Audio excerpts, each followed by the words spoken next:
All right, we're ready.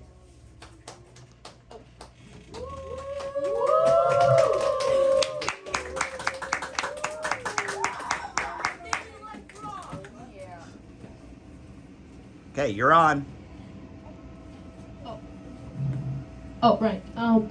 So this is Egypt's Daily Life and Culture by Luke, Aiden, and Clyde. Okay. So our first topic is farming. Farming was the most important way to obtain food in ancient Egypt because of the hot climate, there was not a lot of animals to kill, so they didn't really have a lot of meat. So it was very important. So because you need food to survive. It's a very crucial part because without it, Egypt would starve. I already said that.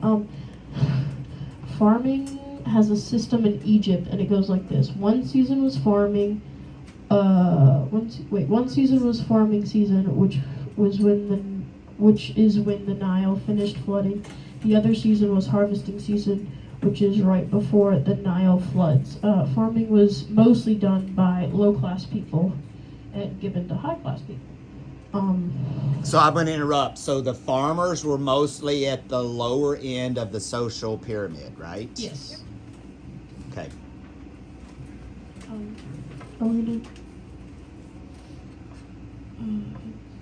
Okay, so I'm Clyde, and I'm gonna be doing the food. Food.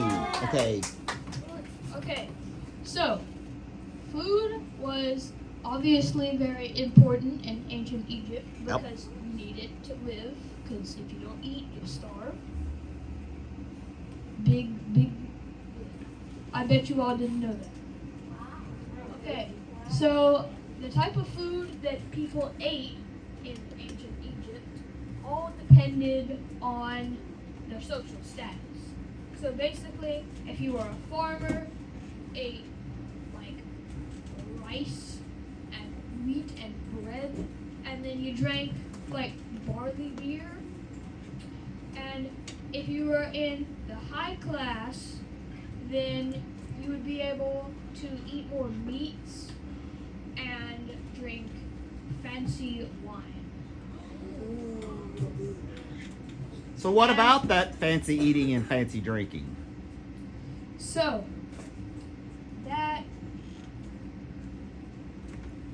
see,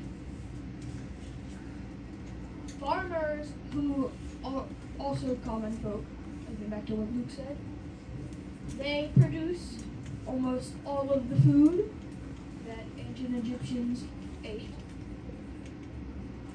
And again, it was very difficult to get animals and raise livestock in ancient Egypt. So it was for the fancy people, not for the stupid common people. And so basically, food was actually used in more ways than you think. It was used not only for eating, it was used for selling for money, and it was used to actually pay taxes. Like, they would pay a percentage of their farming, like their wheat and stuff, and they would give that to like the pharaoh, or the officials or something. Oh no. Oh. Okay, now I'm going to talk about food preparation, because there's a lot of stuff on food on this slide. So ancient Egyptians, that they normally, to save their food, they dried it and salted it. So what drying and salting it did was basically just make it a raisin. So they. But it also preserved it for Yeah. long times. That's what like the military would do. They would dry and salt food, like grapes, to make raisins, and then they took that on long military campaigns. And it would not make it go bad as fast, but it would still go bad, so they needed to still eat it within like a week. Okay. Now, if it was dried, it could last longer than that, Yeah. right? It could be preserved for a while if it was dried out. It could, but there is the fact that it's like burning hot out in Egypt and it's like roasting all of the stuff. Like, it's kind of like crack an egg on the sidewalk to roast it. Kind of Well, stuff. but they would have places to keep it shaded. Yeah, that's and exactly stored. what I was about to talk Okay. about. So, meals were usually eaten the same day that they were cooked, but if they were stored, then they used clay jars.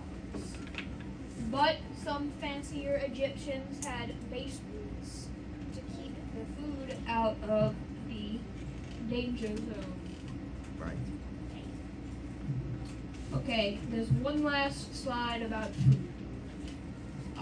It's just some extra food facts.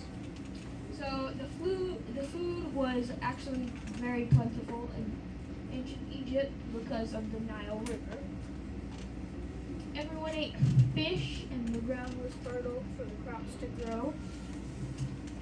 And the food was part of funerals and fancy burials. Stuff like that. It was often left in like pharaohs' tombs and stuff for them to eat in the afterlife. Okay, and speaking of eating, I have some fancy stuff.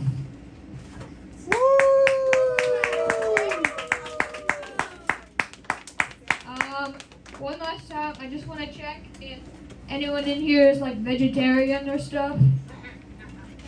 If you are, just don't eat the meat. I'm vegetarian.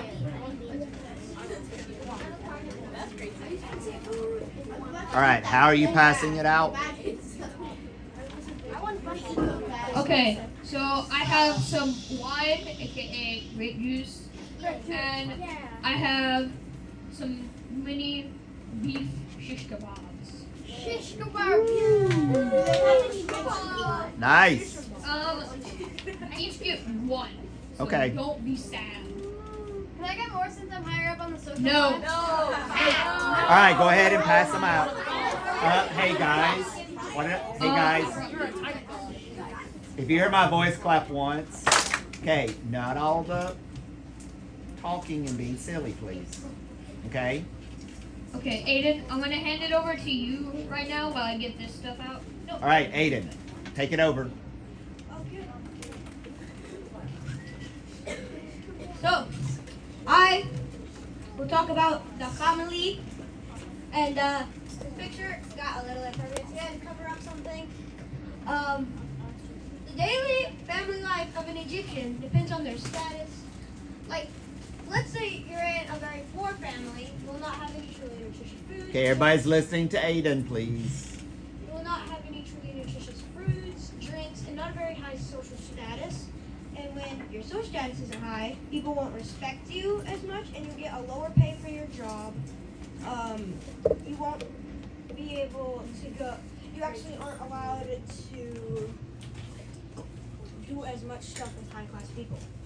On the other hand, if you're a very wealthy family, you'll eat highly nutritious meals and good treats such as wine and high-quality beer. And we'll have a high social status, and when you have a high social status, you can do all the special stuff that an Egyptian gets to do.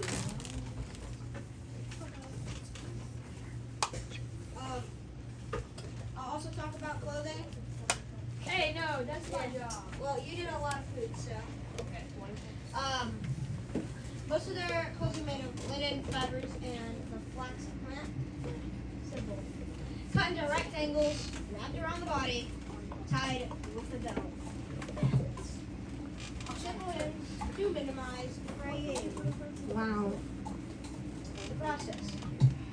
Manually pulling the flax from the ground, soaking the flax in for several days, beat the fibers until they separated, spin fibers into thread, and yeah. Okay, does anybody not have any cups? Okay. Oh, you don't have one? Alright.